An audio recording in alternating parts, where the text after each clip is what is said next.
Bonsoir, bonsoir et bienvenue dans ce nouveau live de Planétéo. Je suis Théo et je vous accueille ce soir sur ma planète pour un nouveau live de lecture. Et oui, ce soir, et si on lisait Le Livre de la Jungle de Rudyard Kipling. Et nous allons ce soir lire la 5e nouvelle de ce recueil de nouvelles qui se nomme Rikki Tikki Tavi. Un nom intriguant comme on l'a dit déjà plusieurs fois lors des lives précédents. Donc j'ai hâte de voir vers quelle nouvelle terre nous allons voyager aujourd'hui. Et du coup, si vous écoutez cette vidéo sur YouTube, sachez qu'il s'agit d'une rediffusion d'un live qui a eu lieu sur Twitch. Donc forcément, je vais énormément discuter avec les viewers. Et si ça vous intéresse pas trop de voir nos parlottes, ce que je comprendrai tout à fait, je vous invite plutôt à regarder la description de la vidéo, où vous trouverez des timecodes vous permettant de naviguer à votre guise à l'intérieur de la lecture. Voili voilou. Et du coup, j'accueille déjà deux personnes. Ah, ça me fait plaisir qu'il y ait du people vraiment dès le début du live. Donc, bonsoir Princess Crow, bonsoir Fallen Angel. Merci à vous d'être là. Ça fait extrêmement plaisir de voir qu'il y a des gens qui sont attentifs et assidus et qui attendent vraiment le début des lives. C'est un grand plaisir pour moi. Merci beaucoup. Comment allez-vous, les amis? Et du coup, Princess Crow qui me fait à chaque fois super plaisir en utilisant le terme dédié, enfin, comment dire, en gros elle dit bonsoir les rêveurs, et c'est vrai que quand vous faites un follow, je pense, oui c'est ça, quand vous faites un follow, je vous appelle les rêveurs, ou même sur le Discord, j'ai une catégorie rêveurs. Et c'est marrant parce que moi de base, voilà, je le mets sur les follow, je le mets sur le Discord, mais c'est vrai que de moi-même, je vais pas forcément dire bonsoir les rêveurs, enfin voilà. Mais je trouve ça super marrant et super gratifiant, ça me fait extrêmement plaisir que vous utilisiez ce terme. Donc merci beaucoup Princess Crow, c'est cool. Et du coup, pile à l'heure, j'essaie de l'être toujours Fallen Angel. En vrai, je fais méga gaffe parce que, je sais pas, c'est peut-être un peu mon côté maniaque, mais je me dis que si ma routine est régulière, bah, ça me permet d'avoir plus de liberté. C'est bizarre ce que je dis, mais grosso modo, si ma routine est régulière, j'ai moins à me soucier des trucs chiants, genre préparer le live, programmer l'heure du live, etc., etc.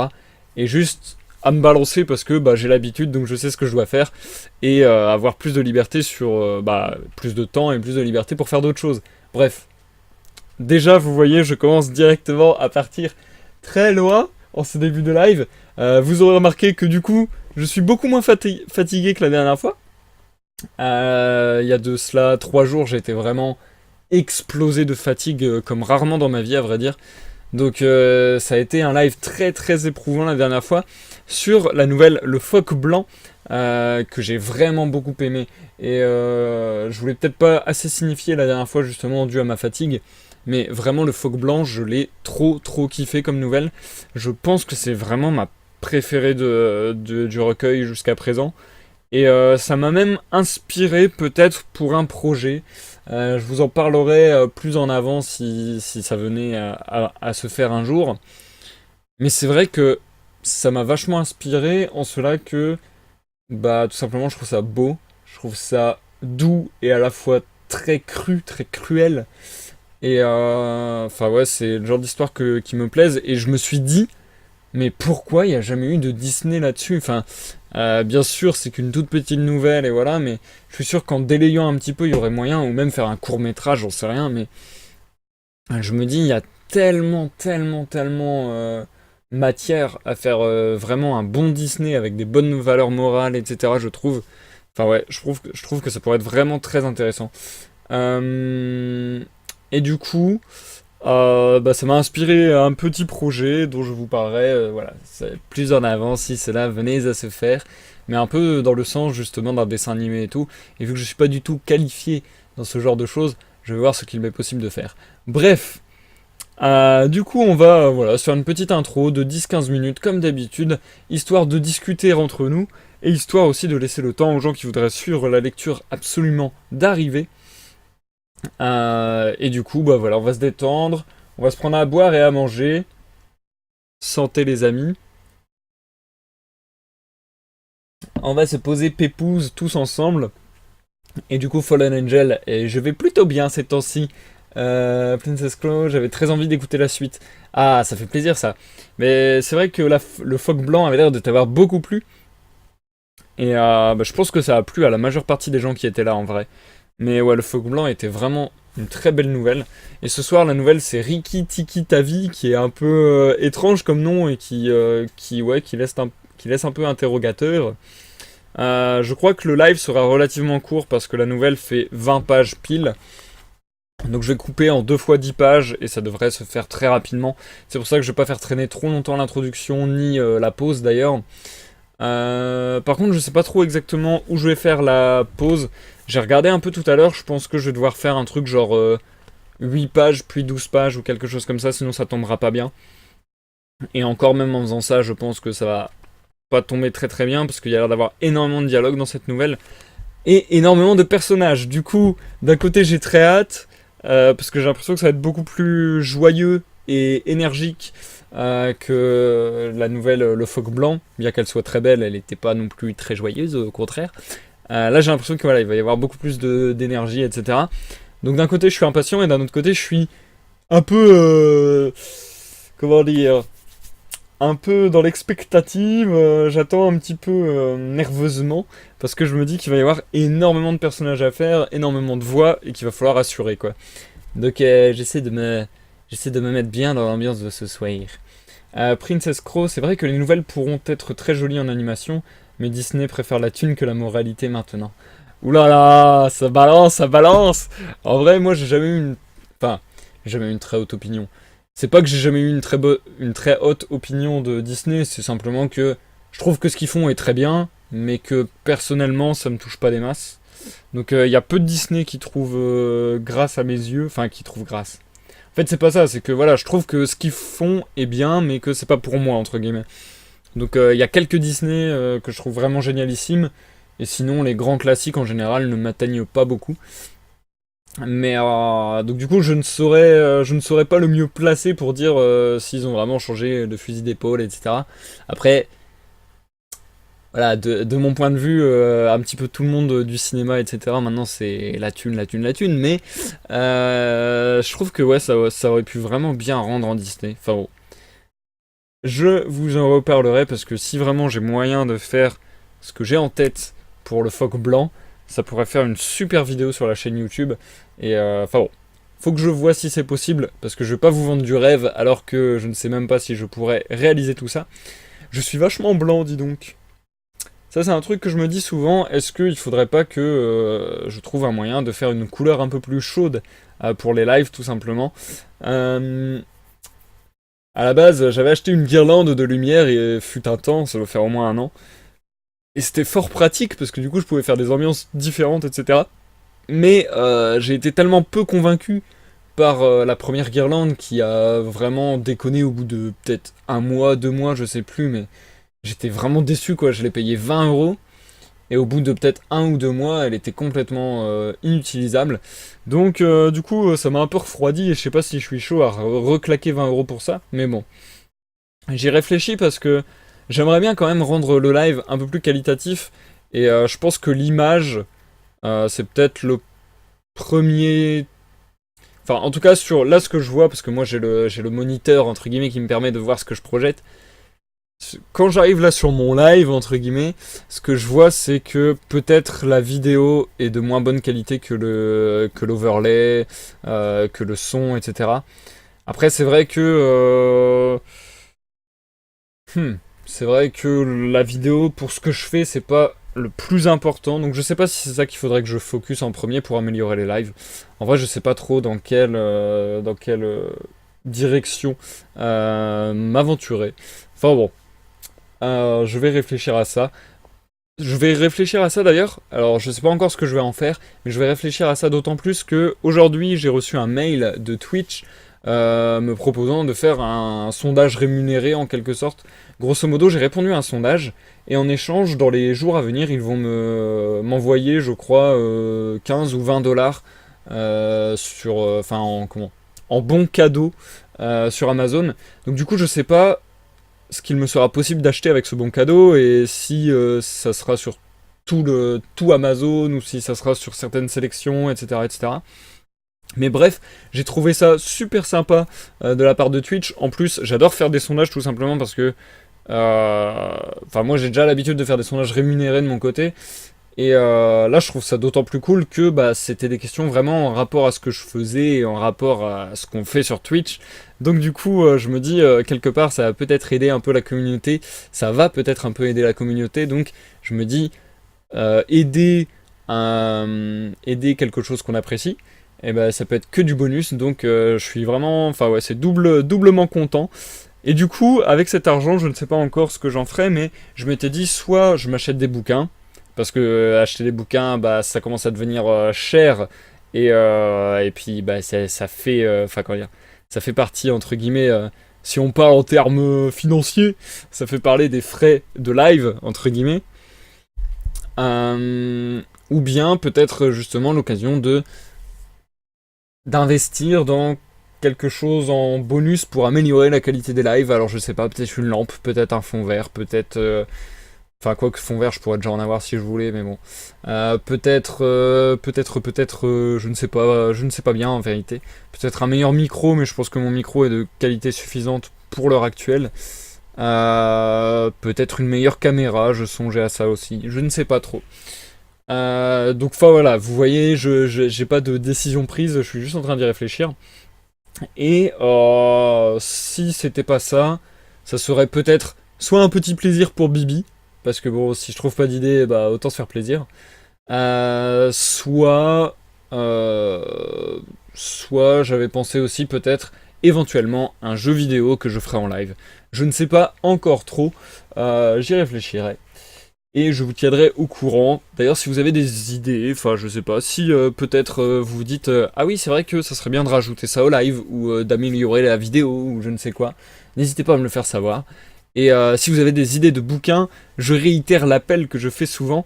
N'hésitez pas à me le dire parce que là, on est bientôt arrivé à la fin des bouquins que j'avais en réserve. On va finir le livre de la jungle en 3 fois, puisqu'il nous reste 3 lives.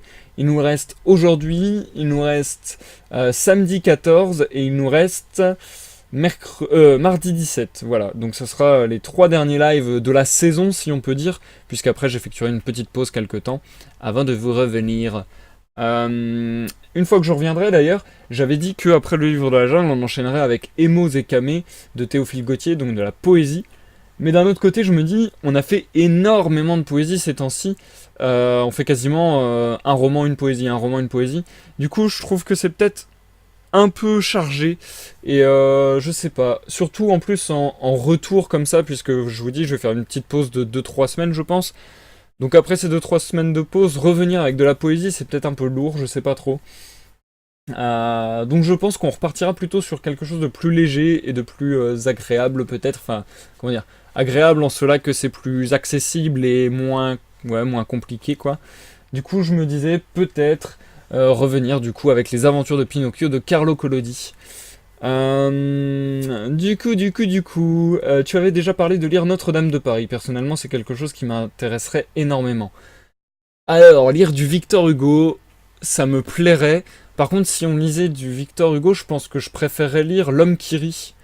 Malheureusement, bah, Victor Hugo, c'est des pavés, sans déconner, comme ça. C'est vraiment des gros gros pavés, et c'est une langue, je trouve, qui se dit très mal à l'oral. Donc je sais pas si on va vraiment le faire un jour au final. Je pense que c'était une mauvaise idée, entre guillemets. Euh, En vrai, j'en aurais terriblement envie. L'homme qui rit me tente beaucoup. Parce que je l'ai déjà lu, mais je l'adore. Et j'ai vraiment envie de le relire. Mais je me dis vraiment que ça va pas passer en live. Donc je sais pas trop. Je me tâte un peu là-dessus. Sachant que pour l'instant, la lecture la plus longue qu'on ait faite, je pense que c'est la première qu'on ait faite, c'est-à-dire Dracula. Et Dracula, on avait déjà fait 7 ou 8 lives, quelque chose comme ça. Je pense que Victor Hugo, là, si on faisait L'homme qui rit, bah on mettrait vraiment un truc genre 15 ou 20 lives, quoi. Donc ça serait vraiment sauvegarder énormément de temps uniquement à ce bouquin. Et du coup, je sais pas si c'est une idée très... Et je sais pas si c'est une idée qu'elle est bonne. Voilà, voilà. Ensuite, Princess Claw, je sais pas si ça te plairait, j'ai L'appel de la forêt de Jack London qui est pas mal si ça te plaît. Alors je ne connais ni l'Appel de la Forêt, ni Jack London, donc n'hésite pas à me l'écrire dans un coin. Au pire, envoie-le-moi par message sur Discord ou quelque chose comme ça. Comme ça, au moins, je retiendrai que tu m'as fait cette proposition et je pourrai l'inscrire dans ma liste d'ouvrages à acheter pour les lives. Mais n'hésite pas à faire, voilà, à me le communiquer comme ça discrètement. Je pourrais m'y intéresser et voir un peu de quoi ça retourne. Par contre, je rappelle qu'il y a la règle qu'il faut que l'œuvre soit tombée dans le domaine public. C'est-à-dire qu'il faut que l'auteur de l'œuvre soit décédé depuis 71 ans. Donc je ne sais pas si c'est le cas de l'Appel de la Forêt de Jack London, mais voilà. Écoutez, sur ce, je me gratte à une intensité redoutable, à tel point que je me fais mal, parce que je me fais bouffer par les moustiques, mais c'est un truc de malade, genre, je sais pas si ça se voit. Genre ma main, elle est tellement gonflée, je suis tout rouge. Bref, c'est vraiment désagréable. Et du coup, on va commencer la lecture, les amis, parce que, bah, l'air de rien, l'intro a déjà bien duré 15 minutes. Je vous glisse une dernière petite info comme ça, puisque je parlais de poésie à l'instant. Aujourd'hui, j'ai... alors vraiment sur un coup de tête, et c'est rare que ça m'arrive comme ça, j'ai écrit le dernier poème de mon recueil de poèmes Pouce. Donc du coup, voilà, ce dernier poème s'appelle Le Miroir. C'est la quatrième partie de la sous-partie, enfin, la quatrième sous-partie de la partie Le Parc Abandonné. Pour mon recueil de nouvelles, mon recueil de poèmes Pouce, qui est disponible sur Wattpad. Wattpad qui a quelques ratés ces temps-ci, mais bon, je n'y peux rien malheureusement, j'en suis désolé. Et j'espère vous le montrer bientôt ce texte, parce que ça m'a fait vraiment bizarre de le finir en fait. Enfin ouais, ça m'a fait bizarre de l'écrire, parce que c'est vraiment la rédaction d'un cauchemar que j'ai fait il y a de cela plusieurs années, l'un des pires cauchemars de ma vie je pense. Et sauf que bah, je vous ai pas décrit le cauchemar, parce que moi parler de cauchemar et de rêve j'adore ça. Mais là je vous ai pas décrit le cauchemar en mode ah oui j'ai fait ceci, j'ai fait cela, après j'étais dans un parc et voilà. Je vous ai vraiment décrit juste les sensations que ça m'a laissé et bien sûr après je l'ai rattaché à bah, voilà, après c'est une soupe hein, qui se fait dans la tête le travail d'écriture. Ça s'est mélangé à plein d'événements de ma vie, à ce que je voulais dire dans ce poème, etc. etc. etc. Aux ambiances et aux émotions que je voulais faire transfigurer. Et du coup, bah, je pense avoir réussi à peu près mon coup, mais du coup, c'était un texte très difficile à accoucher, entre guillemets, et qui était... Enfin, dont le but était de rendre à malaise, on va dire, et ouais, moi, ça m'a bien mis... Rien que là d'en parler, je suis encore dans un état un peu bizarre, je sais pas, c'est très bizarre, c'est la première fois que ça me fait ça d'habitude, vraiment écrire ou produire une création ne me procure pas tant d'émotions, on va dire. Alors que là, tout à l'heure, j'ai vraiment failli pleurer. J'étais en mode... ok, ce que je viens d'écrire, c'est entre guillemets vraiment sorti de mon cerveau malade et de mes tripes. Donc ouais, je sais pas, je suis un peu perturbé à vrai dire. Mais malgré tout, j'en suis très content et je suis content d'avoir terminé, on va dire. Donc voilà, mon premier recueil de poèmes est terminé. Et j'espère vous le faire découvrir dans son entièreté bientôt. Je pense que j'ai publié jusqu'à présent 24 poèmes, et si je dis pas de bêtises, dans le recueil, il y en aura en tout 28. Donc voilà, je vais continuer à les égrener comme ça de temps en temps. Je pense que, à la vitesse à laquelle je les égrène, grosso modo, le tout sera sorti fin août. Voilà, voilà, sur Wattpad, je vous invite à aller jeter un œil si ça vous intéresse. Et sur ce, nous allons nous lancer dans la lecture à présent. Oui, c'est vrai, Princess Crow, cette règle enlève beaucoup d'œuvres. C'est un peu dommage.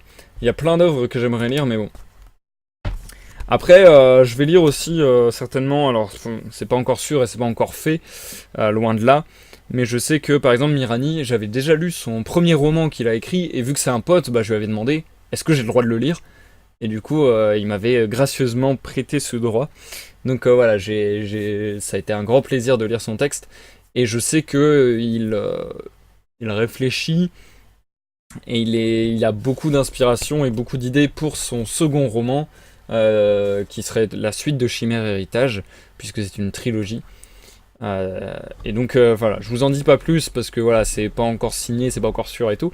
Mais je sais que c'est l'un de ses projets et que si un jour ça se fait, très certainement on lira également à nouveau ce texte s'il m'en donne la permission à nouveau. Bref, nous partons pour la lecture cette fois-ci. J'ai fait une intro assez longue alors que le live va être assez court, du coup j'aime pas ça. J'ai l'impression que je fais plus de papotage que de lecture et j'aime pas ça. Mais bon bref, on va se lancer sans plus attendre à présent. Du coup, Riki Tiki Tavi est une nouvelle relativement courte. La dernière fois, on était parti dans des terres, différentes des terres de la jungle, ce qui était un peu étonnant, puisqu'on était parti à la rencontre d'animaux tout à fait différents, des phoques. Donc forcément, ils n'étaient pas à la jungle, hein. Ah ben non. Et là, j'ai hâte de voir tout simplement quel genre d'animaux on va rencontrer et comment, quel, excusez-moi, quel lieu en fait, dans quel lieu pardon on va être plongé et on va voyager. Du coup, bah, je retrouve plus l'endroit où je voulais faire ma pause, donc c'est génial. Attendez. Parce que ce serait bien de faire une pause quand même, de pas lire 20 pages d'un coup. Enfin, en vrai, je pourrais, mais.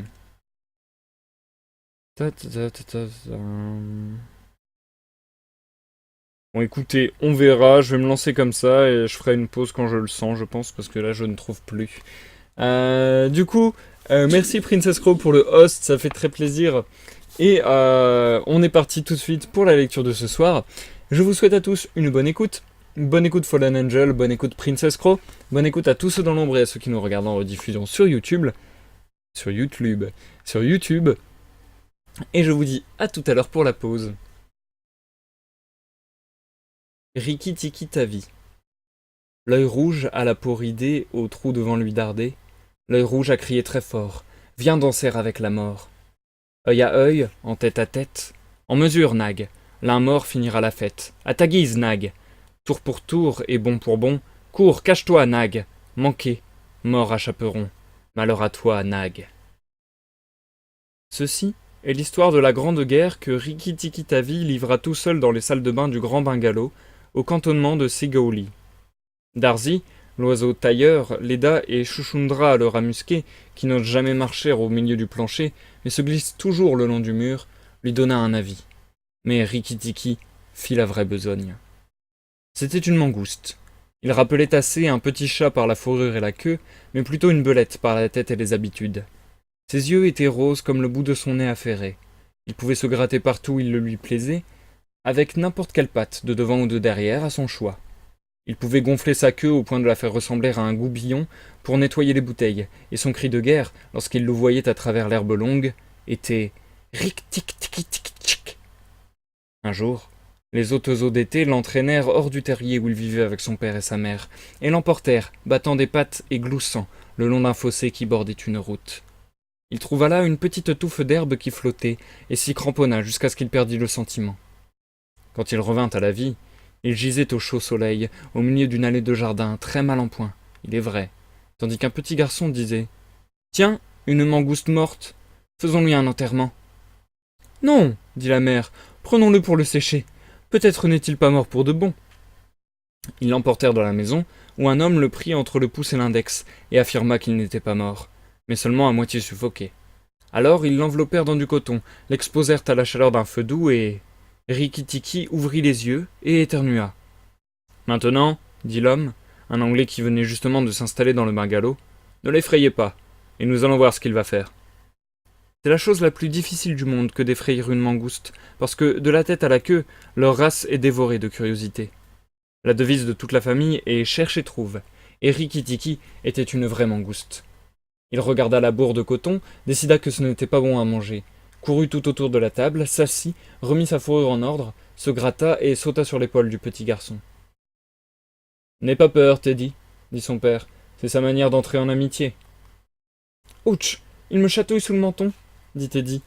Riki Tiki plongea son regard entre le col et le cou du petit garçon, flaira son oreille et descendit sur le plancher, où il s'assit en se grattant le nez. « Seigneur, dit la mère de Teddy, et c'est cela qu'on appelle une bête sauvage.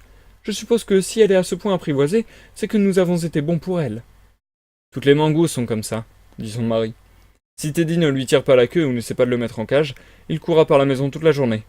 Donnons-lui quelque chose à manger. Ils lui donnèrent un petit morceau de viande crue. Rikki-Tikki trouva cela excellent, et quand il eut fini, il sortit sous la véranda, s'assit au soleil et fit bouffer sa fourrure pour la sécher jusqu'aux racines. Puis, il se sentit mieux. Il y a plus à découvrir dans cette maison, se dit-il, que tous les gens de ma famille n'en découvriraient pendant toute leur vie. Je resterai, certes, et trouverai. Il employa tout le jour à parcourir la maison. Il se noya presque dans les tubs, mit son nez dans l'encre sur un bureau, et le brûla au bout du cigare de l'homme en grimpant sur ses genoux pour voir comment on s'y prenait pour écrire. À la tombée de la nuit, il courut dans la chambre de Teddy pour regarder comment on allumait les lampes à pétrole, et quand Teddy se mit au lit, Rikki-Tikki y grimpa aussi. Mais c'était un compagnon agité, parce qu'il lui fallait toute la nuit se lever pour répondre à chaque bruit et en trouver la cause. La mère et le père de Teddy vinrent jeter un dernier coup d'œil sur leur petit garçon, et trouvèrent Rikki-Tikki tout éveillé sur l'oreiller.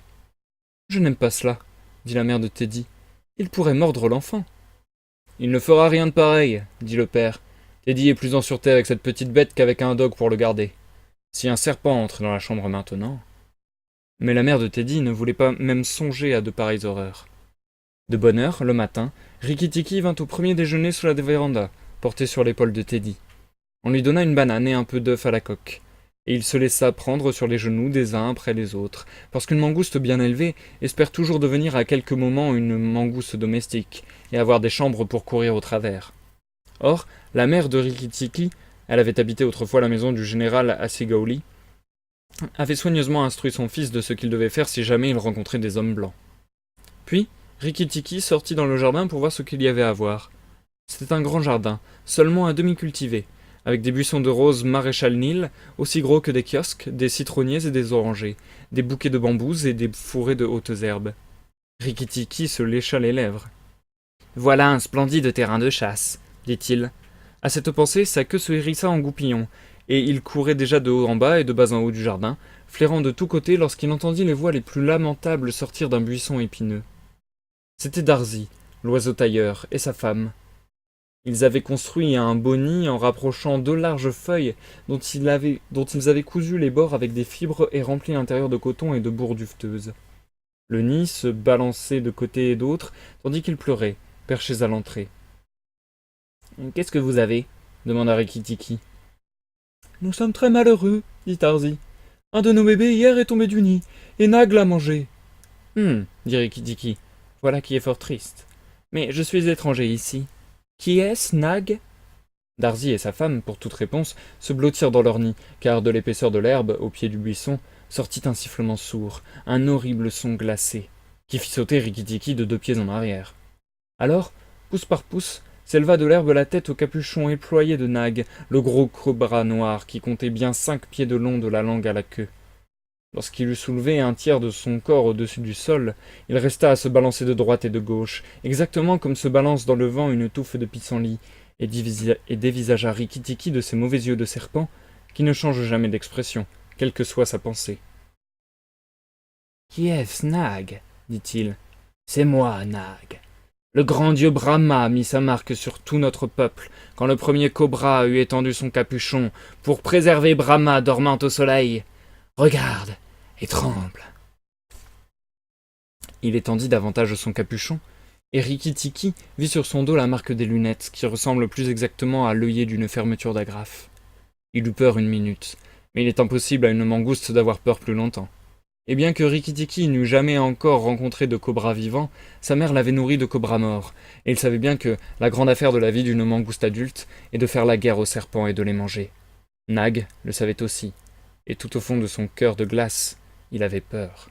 « Eh bien, » dit Rikki-Tikki, et sa queue se gonfla de nouveau. « Marqué ou non, pensez-vous qu'on ait le droit de manger les petits oiseaux qui tombent des nids ?» Nag réfléchissait et surveillait les moindres mouvements de l'herbe derrière Rikki-Tikki. Il savait qu'une mangouste dans le jardin signifiait tôt ou tard la mort pour lui-même et les siens, mais il voulait mettre Rikki-Tikki hors de garde. Aussi, laissa-t-il retomber un peu sa tête et la pencha-t-il de côté. « Causons, » dit-il. « Vous mangez bien des œufs, pourquoi ne mangerions-nous pas des oiseaux ?»« Derrière toi! Attention derrière toi !» chanta Darzee. Rikki-Tikki en savait trop pour prendre son temps à ouvrir de grands yeux. Il sauta en l'air aussitôt qu'il put, et juste au-dessous de lui siffla la tête de Nagaina, la méchante femme de Nag. Elle avait rampé par derrière pendant la conversation afin d'en finir tout de suite, et Rikki-Tikki entendit son sifflement de rage en voyant son coup manquer. Il retomba presque au travers de son dos, et une vieille mangouste aurait su qu'il fallait saisir le moment pour lui briser les reins d'un coup de dent. Mais il eut peur du terrible coup de fouet en retour du cobra, et sauta hors de portée de la queue cinglante, laissant Nagaina saignant et furieuse. Méchant, méchant Darzi, dit Nag, et il fouetta l'air aussi haut qu'il pouvait atteindre dans la direction du nid au milieu du buisson d'épines. Mais Darzi l'avait construit hors de l'atteinte des serpents, et le nid ne fait que se balancer de ci de là. Rikki-Tikki sentit ses yeux devenir rouges et brûlants. Quand les yeux d'une mangouste rougissent, c'est qu'elle est en colère. Il se cala sur sa queue et ses pattes de derrière comme un petit kangourou, regarda tout autour de lui et claqua des dents de rage. Mais Nag et Nagaina avaient disparu dans l'herbe. Lorsqu'un serpent manque son coup, il ne laisse jamais rien deviner de ce qu'il compte faire ensuite. Rikki-Tikki ne se souciait pas de les suivre car il ne se croyait pas sûr de venir à bout de 2 serpents à la fois. Aussi, trottant vers l'allée sablée près de la maison, s'assit-il pour réfléchir. Il s'agissait pour lui d'une affaire sérieuse. Si vous lisez les vieux livres d'histoire naturelle, vous y verrez que lorsqu'une mangouste combat un serpent et qu'il lui arrive d'être mordue, elle se sauve pour manger quelque herbe qui la guérit. Ce n'est pas vrai. La victoire n'est qu'affaire d'œil vif et de pieds prompts, détente de serpent contre saut de mangouste, et comme nul œil ne peut suivre le mouvement d'une tête de serpent lorsqu'elle frappe, il s'agit là d'un prodige plus étonnant que les herbes magiques n'en pourraient opérer. Rikki-Tikki se connaissait pour une jeune mangouste, et n'en fut que plus satisfait d'avoir su éviter si adroitement un coup porté par derrière. Il en tira confiance en soi-même, et lorsque Teddy descendit en courant le sentier, Rikki-Tikki se sentait disposé à recevoir des compliments. Mais juste au moment où Teddy se penchait, quelque chose se tortilla un peu dans la poussière, et une toute petite voix dit « Prenez garde, je suis la mort !» C'était Karaït, le minuscule serpent brun, couleur de sable, qui aime à se dissimuler dans la poussière. Sa morsure est aussi dangereuse que celle du cobra, mais il est si petit que personne n'y prend garde. Aussi, n'en fait-il que plus mal. Les yeux de Rikki-Tikki devinrent rouges de nouveau. Il remonta en dansant vers Karaït avec ce balancement particulier et cette marche ondulante qu'il avait hérité de sa famille. Cela paraît très comique, mais c'est une allure si parfaitement équilibrée qu'à n'importe quel angle on en peut changer soudain la direction, ce qui, lorsqu'il s'agit de serpents, constitue un avantage. Rikki ne s'en rendait pas compte, mais il faisait là une chose beaucoup plus dangereuse que de combattre Nag. Karaït est si petit et peut se retourner si facilement qu'à moins pour Rikki de mordre à la partie supérieure du dos, tout près de la tête, un coup en retour pouvait l'atteindre à l'œil ou à la lèvre. Rikki ne savait pas. Ses yeux étaient tout rouges, et il se balançait d'arrière en avant, cherchant la bonne place à saisir. Karaït s'élança. Rikki sauta de côté et tenta de lui courir sus, mais à moins d'un cheveu de son épaule, siffla la malfaisante petite bête grise couleur de poussière, si bien qu'il lui fallut bondir par-dessus le corps, tandis que la tête suivait de près ses talons. Teddy est là du côté de la maison. « Oh, venez voir, notre mangouste qui tue un serpent !» Et Rikki-Tikki entendit la mère de Teddy pousser un cri, tandis que le père se précipitait dehors avec un bâton. Mais dans le temps qu'il venait, Karaït avait poussé une botte imprudente, et Rikki-Tikki avait bondi, sauté sur le dos du serpent, laissé tomber sa tête très bas entre ses pattes de devant, mordu à la nuque le plus haut qu'il pouvait atteindre, et roulé au loin. Cette morsure paralysa Karaït, et Rikki-Tikki allait le dévorer en commençant par la queue.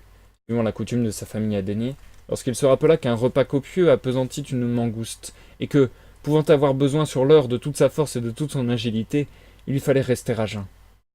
Il s'en alla prendre un bain de poussière sous des touffes de ricin, tandis que le père Teddy frappait le cadavre de Karaït. « À quoi cela sert-il » pensa Rikki-Tikki. « J'ai tout réglé. » Alors, la mère de Teddy le prit dans la poussière et le serra dans ses bras, en pleurant qu'il avait sauvé Teddy de la mort, et le père de Teddy traita Rikki de providence, et Teddy regarda tout cela avec de grands yeux effarés. Rikki-Tikki se divertissait plutôt de tous ces embarras que naturellement il ne comprenait pas. La mère de Teddy eût tout aussi bien pu caresser l'enfant pour avoir joué dans la poussière. Rikki s'amusait énormément. Et nous allons nous arrêter là pour la première phase de lecture, les amis. On se marque donc une courte pause. En vrai, je pense avoir lu vraiment peu de temps. J'ai dû lire une quinzaine de minutes, quelque chose comme ça. Même peut-être pas d'ailleurs. Ouais, c'est une quinzaine de minutes, je dirais. Je me rends compte que la nouvelle de ce soir va être extrêmement courte, puisque on en est déjà à un tout petit peu moins de la moitié, mais ça va vraiment pas être beaucoup plus long de lire la suite. Enfin, c'est pas grave, hein. J'avais décidé pour le livre de la jungle de faire une nouvelle, un live. Donc on va continuer sur ce train de voyage. Sur ce... Comment on dit déjà? C'est quoi l'expression consacrée? Je ne la retrouve plus. Bref. Mais ouais, et du coup, pour répondre à Princess Crow, moi aussi je l'aime bien cette nouvelle. Je trouve qu'elle est hyper intéressante, elle se détache beaucoup de la précédente, donc de Le Phoque Blanc. Mais je la trouve intéressante dans son genre, et ouais, elle est beaucoup plus... bah, comme j'avais dit en début de live, elle est beaucoup plus énergique et beaucoup plus, comment dire, beaucoup plus grandiloquente peut-être. Et ouais, je la trouve grave marrante. Enfin, marrante. Disons divertissante. Fallen Angel, j'adore cette nouvelle, mais j'aime beaucoup les mangoustes, alors je ne suis pas objective. C'est vrai que les mangoustes, moi, dans ma tête, c'est un peu des animaux indésirables, entre guillemets. Mais après, bah, c'est l'image populaire qu'on s'en fait, entre guillemets. Et c'est vrai que même, enfin, il y a enfin, il y a même énormément d'animaux sauvages euh, qui, euh, qui sont affublés plutôt par les hommes de très mauvaise réputation, alors qu'en vérité, il y en a plein qui sont très cool. Et du coup, bah, ça m'a étonné en fait le petit discours là du père pour dire que les mangoustes c'était un animal de compagnie de ouf et tout. Je pensais vraiment pas. Enfin bon, après je m'y connais pas du tout, donc si ça se trouve c'est un peu des bullshit, j'en sais rien, mais ouais, c'est assez intéressant en tout cas. Et le combat serpent-mangouste, pour le coup, c'est quelque chose d'assez connu. Et enfin ouais, je trouve que là ça met bien de l'action quoi. Je trouve que bah, ce que je disais tout à l'heure, je trouve qu'elle est bien rythmée et comment dire, et ouais, divertissante cette nouvelle. Donc c'est cool, ça change un petit peu. C'est bien de faire aussi de varier, je trouve, dans un recueil de nouvelles. Et malgré que ça soit varié, bah, je trouve que c'est très logique. Je veux dire, pour le moment, toutes les nouvelles qu'on a lues du livre de la jungle, je les trouve très cohérentes les unes envers les autres, même lorsqu'elles ne parlent pas du tout des mêmes sujets, des mêmes animaux, des mêmes endroits. Je trouve que ça garde vraiment une cohérence. C'est un peu, bah, comme disait Princess Crow, je crois, la dernière fois, c'est un peu juste des nouvelles par rapport à des animaux parlants. Et ouais, c'est un peu voilà, leurs us et coutumes, leur acclimatation à un milieu qui est régi par des règles entre guillemets naturelles. Enfin, je trouve ça intéressant, je trouve ça très intéressant. Il y a plein de liens entre les animaux, de respect, parfois d'amitié, mais c'est surtout des, comment dire, des relations de respect naturel, comme si il y avait entre guillemets comment dire, bah, tout simplement un respect de la nature, quoi. Enfin, je trouve ça vachement cool. C'est plus la loi de la nature que la loi de la jungle au final. Bah voilà, bah Fallen Angel, tu dis exactement ce que j'étais en train de dire au final, donc c'est que on est plutôt raccord sur sur les nouvelles, et c'est que du coup, bah, Princess Crow comprend la même chose. Bon, a priori, on prend à peu près tous le livre de la jungle de la même manière, et c'est cool. C'est grave cool parce que je trouve que c'est plein de sentiments positifs. Il y a des choses qui sont très crues et très pas barbares, mais ouais, qui peuvent sembler très sauvages. Mais en même temps, bah, enfin ouais, c'est normal, la nature est sauvage aussi, quoi. Donc, enfin, je sais pas, moi j'aime beaucoup personnellement. Comme je le disais, comme je l'ai déjà dit plusieurs fois, le livre de la jungle, j'en attendais rien, voire j'en attendais à être pas très fan, parce que tout simplement, le livre de la jungle Disney ne m'a jamais donné envie. Même les films qu'il y a eu récemment, là, il y a eu un film, il y a pas si longtemps que ça, je crois, du livre de la jungle, qui m'a pas donné du tout envie. En plus, c'est souvent lié à des histoires avec les humains. Et, euh, et en fait, souvent, alors après, c'est peut-être moi qui fabule là, mais j'ai l'impression que souvent, les histoires avec des humains dans les Disney, alors que c'est entre guillemets à la base une histoire avec les animaux, et ben je les trouve pas intéressantes parce que j'ai l'impression qu'il y a une sorte de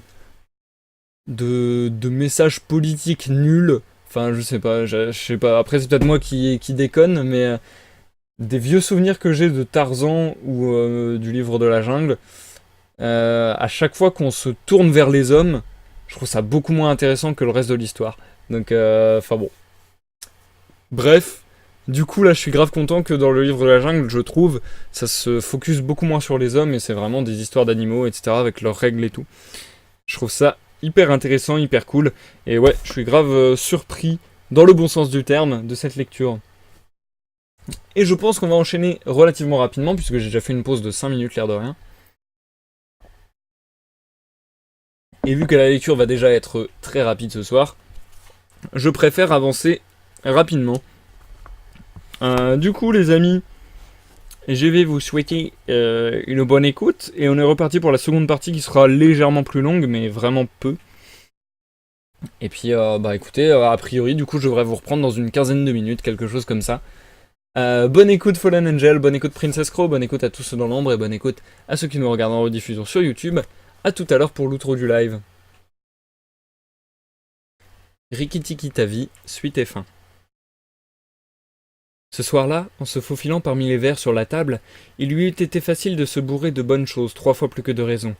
Mais il avait Nag et Nagaina présents à la mémoire, et malgré tout l'agrément d'être flatté et choyé par la mère de Teddy, et de rester sur l'épaule de Teddy, ses yeux devenaient rouges tout à coup, et il poussait son long cri de guerre. « Rik-tik-tiki-tiki-tchik » Teddy l'emmena coucher et insista pour qu'il dormît sous son menton. Et Rikki-Tikki était trop bien élevé pour mordre ou égratigner. Mais il s'en alla aussitôt Teddy endormi, faire sa ronde de nuit autour de la maison, et dans l'obscurité, se heurta en courant contre Chuchundra, le rat musqué, qui se coulait le long du mur. Chuchundra est une petite bête au cœur brisé. Il pleurniche et pépit toute la nuit, en essayant de se remonter le moral pour courir au milieu des chambres, mais jamais il n'y parvient. « Ne me tuez pas !» dit Chuchundra presque en pleurant. « Rikki-Tikki, ne me tuez pas !»« Crois-tu qu'un tueur de serpents tue des rats musqués ?» dit Rikki-Tikki avec mépris. « Ceux qui tuent les serpents seront tués par les serpents !» dit Chuchundra, plus lamentable que jamais. « Et comment être sûr que Nag ne me prendra pas pour vous quelque nuit sombre ?»« Il n'y a pas le moindre danger, » dit Rikki-Tikki, car Nag est dans le jardin, et je sais que tu n'y vas pas. « Mon cousin Chua, le rat, m'a raconté, » commença Chuchundra, et alors il s'arrêta. « Racontez quoi ?»« Chut ! Nag est partout, Rikki-Tikki.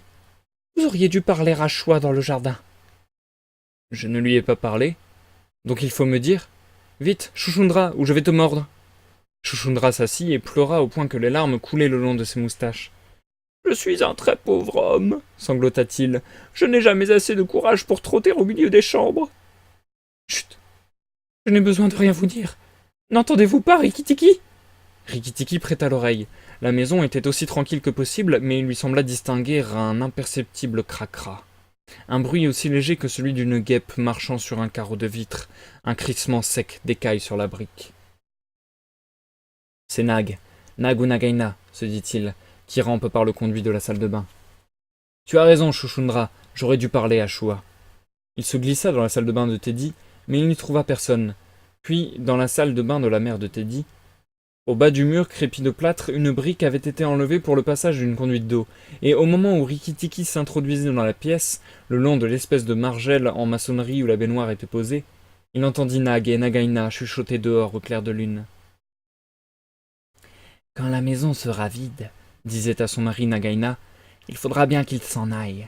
Alors nous rentrerons en possession du jardin. Entrez tout doucement et souvenez-vous que l'homme qui a tué Karaït est la première personne à mordre. Puis revenez me dire ce qu'il en advient, et nous ferons ensemble la chasse à Rikki-Tikki. »« Mais êtes-vous sûr qu'il y a quelque chose à gagner en tuant les gens ?» demanda Nag. « Tout à gagner. Quand personne n'habitait le bungalow, avions-nous une mangouste dans le jardin. Tant que le bungalow reste vide, nous sommes rois et reines du jardin. Et souvenez-vous qu'aussitôt nos œufs éclosent dans la melonnière, demain peut-être, nos enfants auront besoin de place et de paix. »« Je n'y songeais pas, » dit Nag. « J'y vais, mais il est inutile de faire la chasse à Rikki-Tikki ensuite. Je tuerai l'homme et sa femme, puis l'enfant si je peux, et partirai sans bruit. Alors le bungalow sera vide, et Rikki-Tikki s'en ira. » Rikki-Tikki tressaillit tout entier de rage et de haine en entendant cela.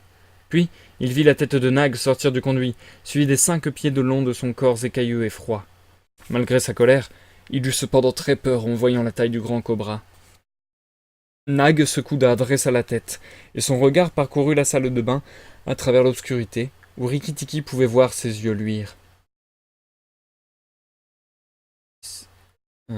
Pardon, j'étais en train de chercher quel personnage c'était. Si je le tue maintenant à cette place, Nagaina le saura. Et d'autre part, si je lui livre bataille ouverte sur le plancher, l'avantage lui demeure. Que faire se dit Rikki-Tikki. Nag ondula de ci de là, et Rikki-Tikki l'entendit boire dans la grosse jarre qui servait à remplir la baignoire. Voilà qui est bien, dit le serpent. Maintenant, lorsque Keraït a été tué, l'homme avait un bâton. Il peut l'avoir encore, mais quand il viendra au bain le matin, il ne l'aura pas. J'attendrai ici qu'il vienne. Nagaina, m'entendez-vous? Je vais attendre ici, au frais, jusqu'au jour. Aucune réponse ne vint du dehors, d'où Rikki-Tikki conclut que Nagaina était parti. Nag se replia sur lui-même, anneau par anneau, tout autour du fond bombé de la jarre, et Rikki-Tikki se tint tranquille comme la mort. Au bout d'une heure, il commença d'avancer muscle à muscle vers la jarre. Nag était endormi, et Rikki-Tikki contempla son grand dos, se demandant quelle place offrirait la meilleure prise. Si je ne lui casse pas les reins au premier saut, se dit Rikki, il peut encore se battre, et s'il combat, oh Rikki. Il considéra l'épaisseur du cou plus bas que le capuchon. C'en était trop pour ses mâchoires, et une morsure près de la queue ne ferait que mettre Nag en fureur. Il faut que ce soit la tête, dit-il enfin. Il faut que ce soit à la tête, au-dessus du capuchon, et quand une fois je le tiendrai par là, il ne faudra plus le lâcher. Alors, il sauta, la tête reposait un peu en dehors de la jarre, sous la courbe de sa panse, et au moment où ses dents crochèrent, Rikki s'arc-bouta du dos à la convexité de la cruche d'argile pour clouer la tête à terre. Cela lui donna une seconde de prise qu'il employa de son mieux. Puis, il fut cogné de droite et de gauche, comme un rat secoué par un chien, en avant et en arrière sur le sol, en haut et en bas, et en rond en grand cercle. Mais ses yeux étaient rouges et il tenait bon, tandis que le corps du serpent cinglait le plancher comme un fouet de charrue, renversant les ustensiles d'étain, la boîte à savon, la brosse à friction, et sonnait contre la paroi de métal de la baignoire. Tout en crochant, il resserrait l'étau de ses mâchoires, car il ne doutait pas d'être assommé, et pour l'honneur de la famille, il préférait qu'on le trouvât les dents fermées sur sa proie. Malade de vertige, moulu de coups, les chocs, lui semblait-il, allaient le mettre en pièces, lorsque, juste derrière lui, parti comme un coup de tonnerre, une rafale brûlante lui fit perdre connaissance, et une flamme lui roussit le poil. L'homme, réveillé par le bruit, avait déchargé les 2 canons de son fusil sur Nag, juste derrière le capuchon. Rikki-Tikki, les yeux fermés, continuait à tenir bon, car à présent, il était tout à fait certain d'être mort. Mais la tête ne bougeait plus, et l'homme, le ramassant, dit « C'est encore la mangouste, Alice, et c'est notre vie que le petit bonhomme a sauvée cette fois. » Alors vint la mère de Teddy, le visage tout blanc, contempler ce qui restait de Nag, et Rikki-Tikki se traîna jusqu'à la chambre de Teddy, où il passa le reste de la nuit à se secouer délicatement pour se rendre compte s'il était vraiment brisé en 40 morceaux, comme il lui paraissait. Le lendemain matin, il était fort raide, mais très content de ses hauts faits. « Maintenant, j'ai Nagaina à régler, et ce sera pire que 5 Nags. En outre, qui sait quand les œufs dont elle a parlé vont éclore? Bonté divine, il faut que j'aille voir Darzee, dit-il. Sans attendre le déjeuner, Rikki-Tikki courut au buisson épineux où Darzee, à pleine voix, chantait un chant de triomphe. La nouvelle de la mort de Nag avait fait le tour du jardin, car le balayeur avait jeté le corps sur le fumier. « Oh, sotte touffe de plumes !» dit Rikki-Tikki avec colère. « Est-ce le moment de chanter ?»« Nag est mort, est mort, est mort !» chanta Darzee. « Le vaillant Rikki-Tikki l'a saisi par la tête et n'a point lâché. L'homme a apporté le bâton qui fait boum, et Nag est tombé en 2 morceaux. Il ne recommencera plus à manger mes bébés. » Tout cela est assez vrai. Mais où est Nagaina? demanda Rikki-Tikki en regardant soigneusement autour de lui. Nagaina est venu au conduit de la salle de bain pour appeler Nag, continua Darzee, et Nag est sorti sur le bout d'un bâton. Le balayeur l'a ramassé au bout d'un bâton et l'a jeté sur le fumier. Chantons le grand Rikki-Tikki à l'œil rouge! Et Darzee enfla son gosier et chanta. Si je pouvais atteindre à votre nid, je jetterais vos bébés dehors, dit Rikki-Tikki. Chaque chose en son temps. Vous êtes là dans votre nid à peu près en sûreté, mais ici en bas, c'est pour moi la guerre. Arrêtez-vous pour 1 minute de chanter, Darzee. Pour l'amour du grand, du beau Rikki-Tikki, je vais m'arrêter, répondit Darzee. Y a-t-il, ô tueur du terrible Nag? Pour la 3e fois, où est Nagaina? Sur le fumier, près des écuries, menant le deuil de Nag. Glorieux est Rikki-Tikki, le héros aux blanches dents. Au diable, mes dents blanches, avez-vous jamais ouï dire où elle garde ses œufs? Dans la melonnière, au bout, tout près du mur, à l'endroit où le soleil tape presque tout le jour. Il y a des semaines qu'elle les a cachés là. Et vous n'avez jamais pensé que cela valut la peine de me le dire. Au bout, tout près du mur, dites-vous. Rikki-tikki, vous n'allez pas manger ces œufs? Pas exactement les manger, non, Darcy? S'il vous reste un grain de bon sens, vous allez voler aux écuries, faire semblant d'avoir l'aile cassée, et laisser Nagaina vous donner la chasse jusqu'à ce buisson. Il me faut aller à la melonnière, et si j'y allais maintenant, elle me verrait. Darcy était un petit compère dont la cervelle emplumée ne pouvait tenir plus d'une idée à la fois. Et sachant que les enfants de Nagaina naissaient dans des œufs comme les siens, il ne lui semblait pas à première vue qu'il fût juste de les détruire. Mais sa femme était oiseau raisonnable. Elle savait que les œufs de cobra voulaient dire de jeunes cobras un peu plus tard. Aussi s'envola-t-elle du nid, et laissa-t-elle Darcy tenir chaud au bébé et continuer sa chanson sur la mort de Nag. Darcy, en quelques points, ressemblait beaucoup aux hommes. Elle se mit à volter près du fumier, sous le nez de Nagaina, et à gémir. « Oh, j'ai l'aile cassée! Le petit garçon de la maison m'a jeté une pierre et l'a cassée !» Et de volter plus désespérément que jamais. Nagaina leva la tête et siffla. « C'est vous qui avez atterri Rikki-tikki. C'est vous qui avez averti Rikki-tikki que je voulais le tuer. Sans mentir, vous avez mal choisi l'endroit pour boiter. » Et elle se dirigea vers la femme de Darcy en glissant sur la poussière. « Le petit garçon l'a cassé d'un coup de pierre !» criait d'une voix perçante la femme de Darcy. « Eh bien, cela peut-être vous consolera quand vous serez morte de savoir que je veux régler aussi mes comptes avec le petit garçon. Mon mari gît sur le fumier ce matin, mais avant la nuit, le petit garçon sera couché très tranquille dans la maison. À quoi bon courir? Je suis sûr de vous attraper. Petite sotte, regardez-moi !» La femme de Darcy en savait trop pour faire pareille chose, car une fois que les yeux d'un oiseau rencontrent ceux d'un serpent, il est pris d'une telle peur qu'il ne peut plus bouger. La femme de Darcy, en pépiant douloureusement, continua de volter sans quitter le sol, et Nagaina pressa l'allure. Rikki-tikki les entendit remonter le sentier qui les éloignait des écuries, et galopa vers l'extrémité de la planche de melon au pied du mur. Là, dans la chaude litière, au-dessus des melons, il trouva habilement cachés 25 œufs de la grosseur à peu près des œufs de la poule de bantam, mais avec des peaux blanchâtres en guise de coquilles.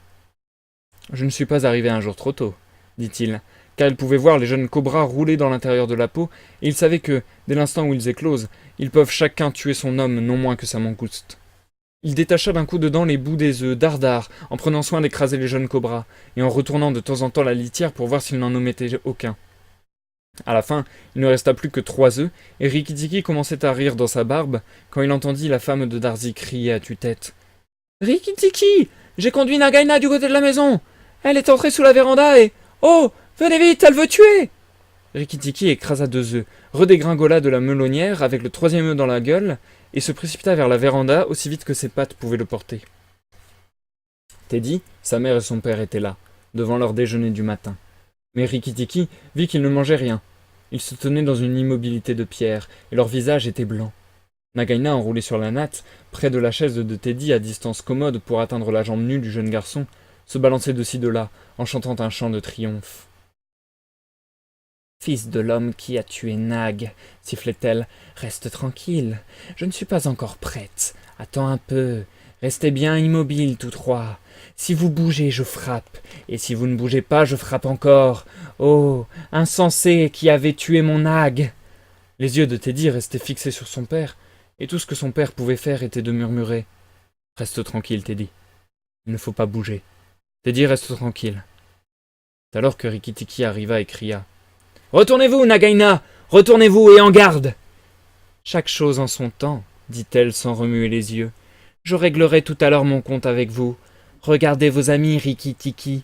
Ils sont immobiles et blancs, ils sont épouvantés, ils n'osent bouger. Et si vous approchez d'un pas, je frappe. »« Allez, regardez vos œufs, dit Rikki, dans la melonnière, près du mur. Allez voir, Nagaina. » Le grand serpent se retourna à demi et vit l'œuf sur le sol de la véranda. « Ah, donnez-le-moi, dit-elle. » Rikki-tikki posa ses pattes de chaque côté de l'œuf, tandis que ses yeux devenaient rouges sang. « Quel prix pour un œuf de serpent ?» Attendez, excusez-moi, je vois pas, c'est quel personnage? Ok, je suppose que c'est. « Quel prix pour un œuf de serpent? Pour un jeune cobra? Pour un jeune roi cobra? Pour le dernier des derniers de la couvée. Les fourmis sont en train de manger tous les autres par terre près des melons. » Nagaina pirouetta sur elle-même, oubliant tout le reste pour le salut de la Funique, et Rikki-Tikki vit le père de Teddy avancer rapidement une large main, saisir Teddy par l'épaule et l'enlever par-dessus la table et les tasses à thé, à l'abri et hors de portée de Nagaina. « Volez, volez, volez ! Rik-tchik-tchik » gloussa Rikki-Tikki triomphant. « L'enfant est sauf, et c'est moi, qui mordis Nag au capuchon la nuit dernière dans la salle de bain. » Puis il se mit à sauter de tous côtés, des quatre pattes ensemble, revenant raser le sol de la tête. « Il m'a jeté de côté et d'autre, mais il n'a pas pu me faire lâcher prise. Il était mort avant que l'homme l'ait coupé en deux. C'est moi qui ai fait cela, Rik-tchik-tchik. Par ici, Nagaina, par ici, et garde à vous. Vous ne serez pas longtemps veuve. » Nagaina vit qu'elle avait perdu toute chance de tuer Teddy, et l'œuf gisait entre les pattes de Rikki-Tikki. « Donnez-moi l'œuf, Rikki-Tikki. Donnez-moi le dernier de mes œufs, et je m'en irai pour ne plus jamais revenir, » dit-elle, en baissant son capuchon. « Oui, vous vous en irez, et vous ne reviendrez plus jamais, car vous irez sur le fumier rejoindre Nag. En garde, la veuve. L'homme est allé chercher son fusil. En garde !» Rikki-Tikki bondissait tout autour de Nagaina, en se tenant juste hors de portée des coups, ses petits yeux comme de braise. Nagaina se replia sur elle-même et se jeta sur lui. Rikki-Tikki fit un saut en l'air et retomba en arrière. Une fois, une autre, puis encore, elle voulut le frapper, mais à chaque reprise, sa tête donnait avec un coup sourd contre la natte de la véranda, tandis qu'elle se rassemblait sur elle-même en spirale comme un ressort de montre. Puis Rikki-Tikki dansa en cercle pour arriver derrière elle, et Nagaina tourna sur elle-même pour rester face à face avec lui, et sa queue sur la natte bruissait comme les feuilles sèches au vent. Rikki-Tikki avait oublié l'œuf.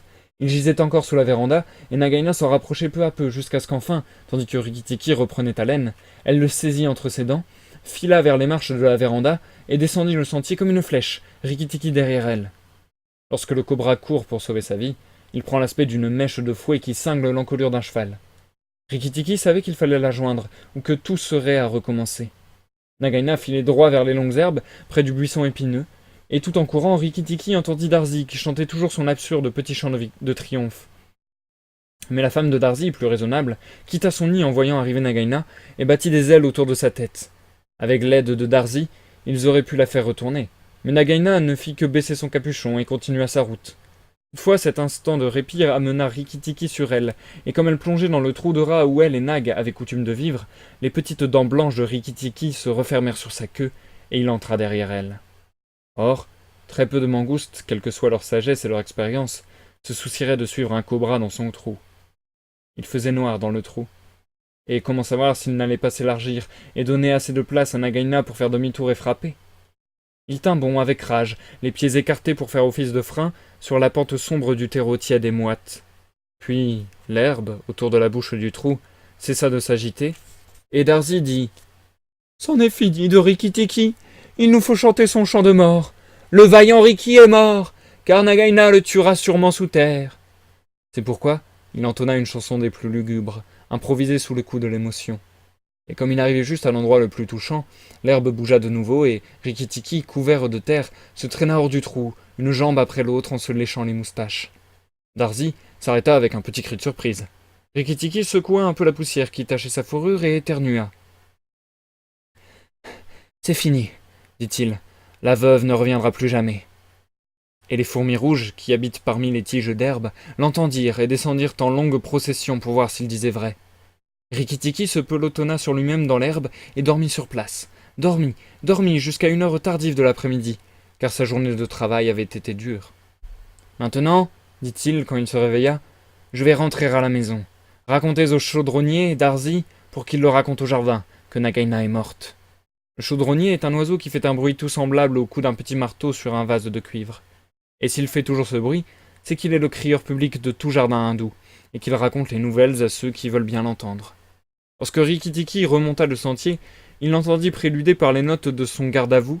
On eût dit un de ces petits gongs sur lesquels on annonce le dîner. Puis sonna le monotone ding-dong-toc. Nag est mort, dong. Nagaina est mort, ding-dong-toc. À ce signal, tous les oiseaux se mirent à chanter dans le jardin, et les grenouilles à coasser, car Nag et Nagaina avaient coutume de manger les grenouilles aussi bien que les oiseaux. Lorsque Rikki regagna la maison, Teddy, la mère de Teddy, les joues très blanches encore car elle s'était évanouie, et le père de Teddy sortirent à sa rencontre et faillirent pleurer d'attendrissement en l'embrassant. Ce soir-là, il Il mangea tout ce qu'on lui donna, jusqu'à ne pouvoir manger davantage. Et il alla au lit, perché sur l'épaule de Teddy, où la mère de Teddy le trouva encore en revenant plus tard pendant le cours de la nuit. « Il nous a sauvé la vie et celle de notre fils, » dit-elle à son mari. « Est-ce incroyable? Il nous a sauvé la vie à tous !» Rikki-Tikki se réveilla en sursaut, car les mangoustes ne dorment que d'un œil. « Oh, c'est vous, dit-il. De quoi vous tourmentez-vous? Tous les combras sont morts, et s'il en reste, je suis là. » Rikki-Tikki pouvait à bon endroit être fier de sa victoire. Mais il n'abusa pas de son droit, et il garda ce jardin dorénavant en vrai mangouste, de la dent et du jarret, si bien que jamais Cobra nous a montré la tête dans l'enceinte des murs. L'Aude de Darzy, chantée en l'honneur de Rikki-Tikki-Tavi. Tailleurs et chantres, je connais double déduit, fier de ma vive chanson, fier de coudre ma maison. Dessus puis dessous, ainsi j'ai tissé ma musique ma maison. Mère, relève la tête, plus de danger qui nous guette, chante à tes petits encore, morte au jardin j'eus la mort. L'effroi qui dormit sous les roses dort sur le fumier, inerte et mort. Qui donc nous délivre? Qui? Quel est son nom tout-puissant? C'est le pur, le grand Rikki, Tiki, dont l'œil est de sang. Rikki-Tikki-Tikki à l'ivoire en fleurs, le chasseur dont l'œil est de sang. Rendez-lui grâce, oiseaux, avec queue en oriflamme. Rossignol, prête des mots. Non, car son lot me réclame. Écoutez, je chante un lot à Rikki, aux queues en panache, œil de flamme. Ici, Rikki-Tikki interrompit, de sorte que le reste de la chanson est perdu. Et c'est la fin de cette nouvelle Rikki-Tikki-Tavi. C'est donc également la fin de ce live. Nous allons passer à l'outro. Je reviens vers vous dans le chat, les amis. Du coup, je vois qu'il y a eu un nouvel arrivant, mais je crois qu'il est pas RT. Bonsoir du coup. Ah oui, mais non, mais si tu es parti, je te dis pas bonsoir. En tout cas, je suis content que tu sois passé, Nakatox. Merci à toi d'être passé. Alors attendez, je suis juste en train de regarder un truc. Ça risque un peu de faire laguer le live quelques secondes, quelques microsecondes. Voilà, c'est bien ce que je pensais. Donc du coup, merci Lordic qui est passé également. Donc merci Lordic et merci Nakatox pour vos follow. Ça fait très plaisir. Et du coup, je vais lire un peu ce qui s'est dit dans le chat. Alors, tu pourrais prendre une voix pour chaque personnage. Alors, c'est déjà ce que j'essaie de faire, Nakatox. Donc, si ça n'est pas visible, j'en suis désolé. En fait, j'essaie de pas les faire trop caricaturales. Donc, du coup, j'essaie de faire différentes voix, mais ouais, essayant de ne pas faire caricatural. J'essaie de laisser ça, comment dire, de faire juste des nuances et des modulations de voix, comme le dit Fallen Angel, parce que je veux pas me bousiller non plus les cordes vocales, et voilà, je veux que ça soit pas trop caricatural, plutôt que ça reste sérieux, parce que malgré tout, c'est de... même si là, en l'occurrence, c'est de la littérature jeunesse, la littérature d'aventure, la littérature d'aventure, oui, c'est quand même sérieux, entre guillemets, enfin, c'est un roman, c'est bien écrit, c'est voilà, il y a eu un vrai travail, etc. Donc, j'essaie de faire ça, de respecter un peu ça. Enfin, en tout cas, moi je trouve que c'est plus logique de lire de cette manière. Après, je sais pas. Bref. Alors là. Et c'est vrai que, ouais, dans ce livre, il y a énormément de personnages et les persos. Enfin, Pardon. Les bouquins où il y a beaucoup de personnages, c'est difficile de faire des voix différentes. Parce qu'au bout d'un moment, je me répète, quoi. Si tu veux, il y a les rediffusions. Bon, Fallen Angel qui fait un peu le service après-vente pendant que je suis pas là, pendant que je suis en train de lire, c'est mignon. Et du coup, oui, Nakatox, tu n'es plus là, mais du coup, je te réponds quand même. Oui, en effet, derrière, c'est la série des épouvanteurs. Du coup, t'es au tome 10, moi j'en suis... Attendez. 3, 6, 9, 11. Si je dis pas de bêtises, j'en suis au tome 11. Et je me suis arrêté là, ça fait longtemps que j'en ai pas acheté. Tout simplement parce que plus on va vers... Pardon, excusez-moi. Plus on va vers la fin de la série des épouvanteurs, plus je trouve que l'auteur tire sur la corde et que ça devient de moins en moins intéressant, et j'ai l'impression qu'il teste des nouvelles idées pour faire durer la série et que ça s'avère pas fructueux. En tout cas pour ma part, je trouve que les derniers tomes de l'épouvanteur sont vraiment moins intéressants et ça commence à se répéter, ça commence à être des mauvaises idées, je trouve. Enfin bref, du coup j'étais grave déçu parce que tout comme toi Nakatox, j'étais vraiment extrêmement fan de la série des Épouvanteurs. Faudrait que je me prenne le courage de m'y remettre. Mais c'est vrai que voilà. Du coup, tu trouveras ton bonheur ici. Je crois que oui, il l'a dit dans un précédent live. Ok, bah Nakatox qui revient plus tard, bah du coup on se verra peut-être une prochaine fois Nakatox. J'espère te saluer un de ces jours. Et bravo, super lecture, c'est une de mes nouvelles préférées du livre. Merci Fallen Angel, ça fait plaisir. En effet, j'ai bien aimé, en tout cas la lecture de ce soir, j'ai bien aimé la nouvelle qu'on a pu lire ce soir.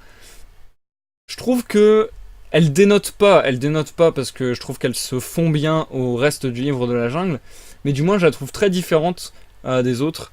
C'est bizarre en fait parce que, je sais pas, il y a genre, comment dire, j'ai l'impression que dans le livre de la jungle, il y a un peu quand même le côté cruel de la nature aussi qui est vachement étudié, on va dire. Mais en même temps, je sais pas, j'ai l'impression que l'auteur met peut-être pas de jugement moral dessus. Et à la fois, on se dit, bah ouais, c'est la nature, donc à quoi bon mettre un jugement moral? Enfin, je sais pas trop. Mais par exemple, pour cette nouvelle en particulier, je trouve que limite Rikki Tikki, bah, il est pas mieux que le Cobra, quoi. Enfin, je veux dire, il défend son territoire et il bute le Cobra, il bute Nag et Nagaina.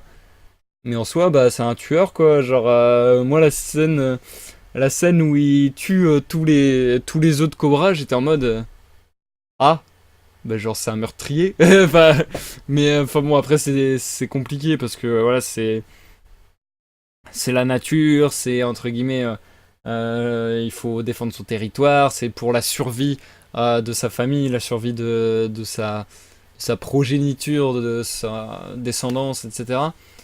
Mais d'un côté, je sais pas, je trouve qu'il y a quelque chose de très cruel dans ces nouvelles du livre de la jungle quelque part. Mais ouais, je sais pas, je trouve ça quand même vachement cool. Et moi aussi, je pense que c'est l'une de mes nouvelles préférées qu'on a lues pour le moment. Euh, je la trouve moins intéressante, peut-être moralement et psychologiquement, mais elle a plus un truc, ouais, d'action quoi. Elle est vraiment rythmée, il y a plein d'actions tout le temps. Puis ouais, voilà, grandiloquent quoi. Rikki Tikki, il est en mode, je suis le défenseur de ce jardin. Et Darzy qui arrête pas de lui chanter ses louanges et tout. Ça, j'ai beaucoup aimé le florilège de personnages dans cette nouvelle. Je les trouvais tous drôles et haut en couleur. Enfin ouais, je trouve qu'ils étaient vachement sympas tous. Que ce soit Chouchou Nar ou Darzy ou la femme de Darzy, enfin bref. Ou Nag et Nagaina. Ouais, je trouve que tous les personnages avaient leur intérêt et que c'était marrant, ça faisait une petite chorale quoi. C'était assez drôle, j'ai bien aimé cette nouvelle. Je pense que pour le moment, je reprends la liste. Je pense que pour le moment, mes préférés c'est le phoque blanc en premier, je dirais, ou la chasse de K. Je dirais le phoque blanc et la chasse de K ex aequo en premier. Après, je dirais Rikki Tikki Tavi. Après, je dirais les frères de Mowgli. Et après, je dirais au tigre au tigre. Et du coup, les deux qui nous restent, c'est Toumaï des éléphants et Service de la reine. Donc, on verra bien de quoi il en retournera. Et en fait, je suis en train de me demander où se passe, et du coup j'ai eu ma réponse par inadvertance, je vous explique. J'étais en train de me demander où se passe exactement la nouvelle Le Phoque Blanc, parce que là, la nouvelle qu'on a lue ce soir se passe en Inde, visiblement, et si je ne m'abuse, l'histoire avec Mowgli, etc., ça se passe en Inde aussi. Je dis peut-être totalement de la merde, mais moi dans ma tête c'est ça. Du coup, j'étais en mode, bah tout se passe en Inde sauf le phoque blanc, c'est bizarre. Et du coup, je me demandais d'où venait le phoque blanc. Et là, du coup, je viens de voir sur la 4ème de couverture qu'il est écrit un récit d'aventure palpitant qui vous fera voyager de l'Inde à l'Alaska. Donc du coup, bah, je suppose que le phoque blanc c'était en Alaska. Mais du coup, c'est vrai que ça pour le coup, c'est une particularité, pardon, marquante quoi. Le phoque blanc, il est vraiment totalement détaché, même géographiquement, des autres histoires. Enfin ouais, c'est étonnant, c'est un peu l'intrus, mais en même temps je la trouve tellement bonne cette nouvelle. Donc bon, je suis étonné, mais j'ai hâte de voir la suite aussi, parce que le Toumaï des éléphants, je suppose que ce sera à nouveau un peu dans la jungle. Après, par contre, il y aura Service de la Reine, que je redoute énormément parce que c'est la dernière nouvelle, et que justement ça va être lié très certainement à la royauté, puisqu'on parle de la reine, et c'est pas ce qui va me faire kiffer le plus, je pense. Enfin bon, bref, comme je vous le disais, quand ça se rattache aux hommes, le livre de la jungle ou Tarzan, etc., ça m'intéresse moins, donc on verra. Franchement j'adore, ah bah c'est cool Princess Crow, je suis content que tu aimes, c'est le cousin perdu de Timon. Alors Fallen Angel, attends, je suis en train de lire. Ton ordre de préférence, la chasse de Kaa, Rikiki Tavi, alors c'est Rikitiki Tavi, le phoque blanc, les frères de Mowgli, puis au tigre au tigre. Je crois que tu n'en as pas oublié. Ah, c'est vrai que Fallen Angel, l'Alaska, c'est pas loin de toi en vrai. C'est pas loin de toi en vérité. Genre t'es près des phoques blancs, c'est trop bien. En vrai, même en France, alors près d'où j'habite, enfin près d'où j'habite, faut quelques heures de voiture, mais si on va à Berck, si je dis pas de bêtises, je sais, le nom de la ville ne donne pas du tout envie. Berck. Enfin bref, donc si on va à Berck, si je ne dis pas de bêtises, sur une esplanade, si on va tout au fond de l'esplanade, il y a tous les ans, depuis pas mal d'années maintenant, des grands troupeaux, si on peut dire, je suppose qu'on peut dire troupeaux, des grands troupeaux d'otaries, enfin d'otaries ou de phoques, je ne sais pas d'ailleurs. Non, ça doit être des phoques, ça doit être des phoques. Otaries, ça vit pas par là. Quoique, je sais pas, parce que je sais qu'en Bretagne, il y a déjà eu des otaries aussi. Enfin bref, en tout cas, je sais qu'il y a des grands bancs d'otaries ou de phoques à Berck, donc vraiment dans le nord de la France. Donc ça m'avait vachement étonné de voir que ça vivait, que c'était capable de supporter cette température et tout. Et apparemment, ça supporte même plutôt bien, puisqu'ils y viennent tous les ans depuis vraiment pas mal d'années, quoi. Fallen Angel, j'ai déjà vu des belugas, mais pas de phoques blancs. Punaise, trop classe en vrai. Moi j'ai déjà vu, alors là c'est beaucoup moins glamour, mais toujours sur la même plage, j'ai déjà vu un dauphin. Mais d'ailleurs là pour le coup c'était beaucoup plus bizarre. Un dauphin dans les mers du Nord comme ça, enfin bon, bref. Et je pense que justement il s'était paumé parce qu'il était échoué sur le sable en décomposition. Donc je pense que lui pour le coup il avait pas eu envie de venir ici, le pauvre. Mais ouais c'est fou comment parfois on trouve des animaux. Enfin c'est très étonnant parfois je trouve de voir qu'il y a tel ou tel genre d'animaux dans tel ou tel pays ou zone géographique. Genre de se dire que la France, bon maintenant c'est plus du tout le cas, mais enfin, ça commence je crois à revenir vite fait, mais bon. De se dire que la France était peut-être l'un des pays avec le plus de loups du monde il y a de cela quelques temps, je trouve ça fou quoi. Enfin bref.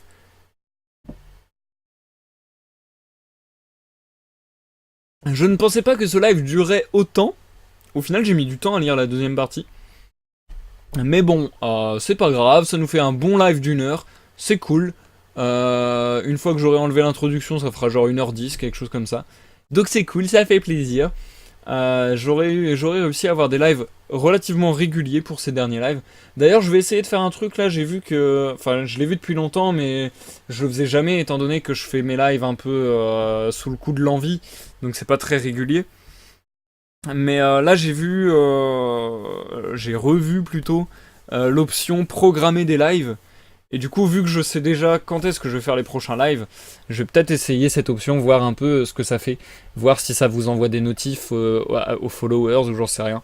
Enfin bon, bref, je vais essayer d'inspecter un peu ça. Parce que moi j'aime pas spammer les gens, donc si ça vous permet vraiment d'être plus au courant pour ceux qui veulent vraiment voir, c'est cool. Si ça spamme les gens à l'infini, ça va me saouler, donc je le ferai pas, mais voilà. J'essaierai cette option pour les 2 prochains lives, comme ça on aura une petite idée de ce que ça fait. Et sur ce, je vais vous laisser les amis, du coup, je mets la rediffusion de ce soir, vendredi 13. On se retrouve donc samedi 14 pour la lecture du Toumaï des éléphants. Et on se retrouve mardi 17 juillet 2018 pour la dernière nouvelle de ce recueil, j'ai nommé Service de la Reine. Voilou. Sur ce, merci d'être passé. Merci Fallen Angel, merci Princess Crow d'avoir regardé ce live de part en part, ça fait plaisir. Merci à Nakatox et à Lordic d'avoir follow Et Nakatox particulièrement d'avoir passé un petit coucou et d'avoir un peu dialogué avec nous, ça fait plaisir. En vrai, n'hésitez pas les gens à dialoguer avec nous dans le chat, c'est extrêmement plaisant de... Bah, ça crée juste une bonne ambiance, très agréable où on peut tous parler ensemble comme ça. Et j'adore ça personnellement. Je vous laisse du coup pour ce soir. Je vous souhaite à tous une bonne soirée, une bonne nuit et je vous dis à la prochaine pour la prochaine lecture. Bye bye.